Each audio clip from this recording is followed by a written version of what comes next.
Hello friends, स्वागत है आपका हमारे YouTube channel electrical practical theory पर। फ्रेंड्स, आज के टॉपिक में हम लोग बात करेंगे करेंट डिवीजन रूल के बारे में। ज़्यादातर एग्जामिनेशन में आपको इस तरह से सर्किट दे दिया जाता है और टोटल करंट बता दिया जाता है सर्किट में कितना फ्लो हो रहा है, और आपको I1 और I2 दोनों ब्रांच में विद्युत धारा फाइंड आउट करनी पड़ती है। तो करंट डिवीजन रूल क्या होता है समझ लेते हैं। यदि दो या दो से अधिक ब्रांचों में विद्युत धारा प्रवाहित हो रही है तो प्रत्येक शाखा में बहने वाली विद्युत धारा का मान ज्ञात किया जा सकता है, जिसकी निम्नलिखित विधि है। ये सर्किट डायग्राम से हम समझते हैं। यहाँ पर आप देख रहे हैं कि R रेसिस्टेंस है, यहाँ R1 रेसिस्टेंस है और यहाँ R2 रेसिस्टेंस है। इस पूरे सर्किट में टोटल करंट I फ्लो हो रहा है। इसमें I विद्युत धारा R रेसिस्टेंस से होते हुए इस जंक्शन से डिवाइड हो जाएगा। इसमें I1 करंट सपोज करते हैं फ्लो होगा, इसमें I2 होगा। तो R1 के अक्रॉस आपका जो है R1 के थ्रू I1 करंट फ्लो होगा और R2 के थ्रू I2 करंट फ्लो होगा सर्किट में, और फिर पुनः यहाँ पर दोनों का योग होकर के I करंट फ्लो करने लगता है। तो आपका मेन क्वेश्चन यहाँ पर ये बनता है कि R1 में कितनी धारा बह रही है और R2 के थ्रू कितनी धारा बह रही है। मीन्स I1 और I2 फाइंड आउट करना पड़ता है। तो इसका ये रूल्स है कि जब हमें I1 करंट निकालना है, कौन सा करंट निकालना है, I1 इस वाले में करंट निकालना होता है। तो हम करते क्या है, टोटल करंट में जो है इस अपोजिट वाले रेसिस्टेंस से क्या करते हैं, गुणा कर देते हैं। देखिए यहाँ पे I1 निकालना है, हमें जो I1 निकालना है इस ब्रांच में यदि धारा निकालना है तो हम क्या करते हैं कि इसके अपोजिट वाले जो रेसिस्टेंस है उससे टोटल जो है करंट में क्या करते हैं, गुणा कर देते हैं। देखिए I इंटू R2, I यहाँ है, R2 इसका अपोजिशन वाला रेसिस्टेंस है, डिवाइडेड बाई दोनों रेसिस्टेंसों का संयोग करके लिख लेते हैं यहाँ पर। तो इसी रूल से हम लोग फाइंड आउट करते हैं। I1 is equal to I into R2 upon R1 plus R2। अच्छा, सेकेंड यदि हमें जो है I2 करंट फाइंड आउट करने के लिए हमें जो है इसके अक्रॉस जो R1 रेसिस्टेंस है उसके साथ I का मल्टीप्लिकेशन कर देते हैं। Means I into R1 divided by दोनों रजिस्टेंसों का योग। तो इस प्रकार से आपका I2 करंट आ जाएगा। तो सर्किट में टोटल करंट जो फ्लो होगा वो कितना होगा, I is equal to I1 plus I2, I is equal to I1 plus I2। तो सेपरेटली हम लोग जो है I1 और I2 करंट इस तरह से फाइंड आउट कर लेंगे।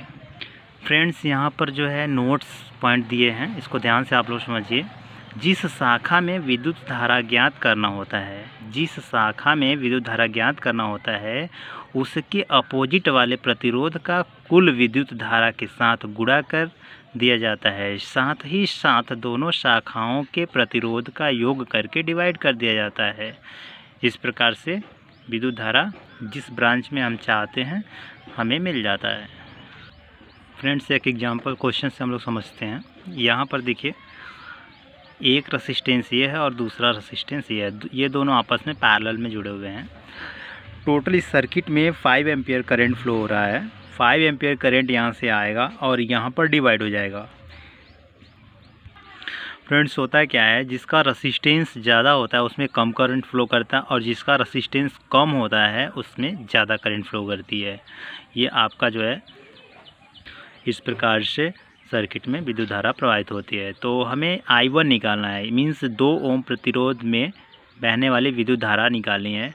तो हम I1 निकालेंगे तो क्या करेंगे, I1 is equal to total current कितना है 5 एम्पियर इंटू अपोजिट वाला रेसिस्टेंस लेते हैं यानी 10 ओम, divided by R1 plus R2 कर लेंगे, 2 प्लस 10 इज इक्वल टू 50/12 आ गया। आपका टोटल करंट जो है I1 आ गया 4.16 एम्पियर। मींस 2 ओम की थ्रू 4.16 एम्पियर विद्युत धारा प्रवाहित हो रही है।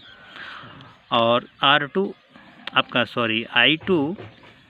I2 निकालने के लिए हम लोग क्या करेंगे, I2 में जो विद्युत धारा आपकी प्रवाहित करेगी वो कितनी करेगी देख लेते हैं। यहाँ से टोटल करंट 5 एम्पियर फ्लो कर रहा है, तो यहाँ पे हो जाएगा हमारा 5 इंटू अपोजिट वाला रेसिस्टेंस, आई के अपोजिट वाला रेसिस्टेंस ये है, तो आई के अपोजिट वाला रेसिस्टेंस कितना है, 2 ओम है।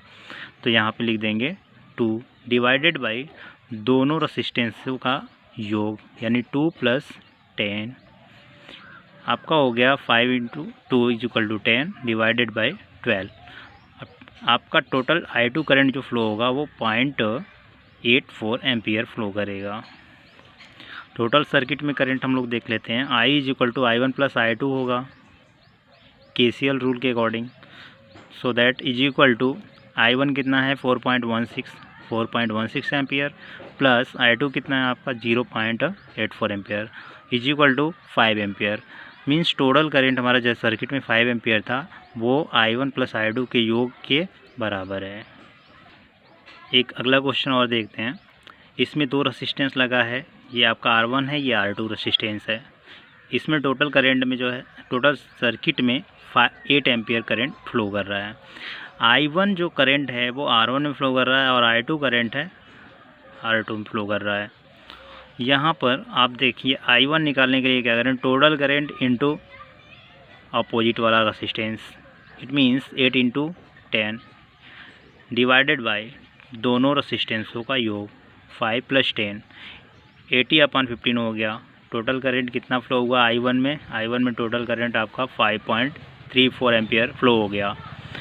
I2 निकालेंगे इसी प्रकार से, I2 = I × R1/R1 + R2 हो जाएगा = 8। टोटल करंट कितना हो गया 8 हो गया इंटू अपोजिट वाला रेसिस्टेंस, I2 के अपोजिट वाला रेसिस्टेंस कितना है R1 5 Om divided by R1 + R2 5 + 10 = 40/15 = 2.66 ampere. ये आपका आ गया टोटल करंट जो कि I2 में फ्लो करेगा। हम लोग वेरीफाई करेंगे I = I1 + I2 से = I1 हमारा कितना आया हुआ है 5.34 + 2.66, तो आपका टोटल करंट हो गया कितना 8 एम्पियर। तो वेरीफाई हो गया कि हमारा जो वैल्यू आया है वो दोनों सही आया हुआ है। और हम लोग दूसरी तरीके से ये भी समझ लेंगे, आप जो देख सकते हैं कि ये I1 करंट जो है ज़्यादा है। क्यों ज़्यादा है I1 करंट? क्योंकि इसका रेसिस्टेंस कम है। जिसका रेसिस्टेंस कम होता है सर्किट में उसमें विद्युत धारा ज़्यादा प्रवाहित होती है। तो I1 जिस सर्किट के जिस ब्रांच में फ्लो कर रहा है आपका I1 करंट, उस ब्रांच का रेसिस्टेंस क्या है अपेक्षाकृत इसके कम है, इसलिए इसमें ज़्यादा करंट फ्लो हो रहा है। और I2 जो है इसमें ज़्यादा रेसिस्टेंस वाले में फ्लो कर रहा है, इसलिए इसका करंट का मान कम है। तो इससे भी वेरीफाई हो जाता है आपका। तो टोटल करंट आपका जो है I1 और I2 में इस तरह से हम लोग फाइंड आउट करते हैं। ये होता है हमारा करंट डिवीज़न रूल। तो आज के लिए इतना ही। नेक्स्ट टॉपिक में हम लोग बात करेंगे वोल्टेज डिवीज़न रूल के बारे में। फ्रेंड्स, इस टॉपिक का नोट्स आपको टेलीग्राम पर मिल जाएगा, जिसका लिंक हम डिस्क्रिप्शन में दे सकते हैं। आप वहां से जा कर के नोट्स बना सकते हैं।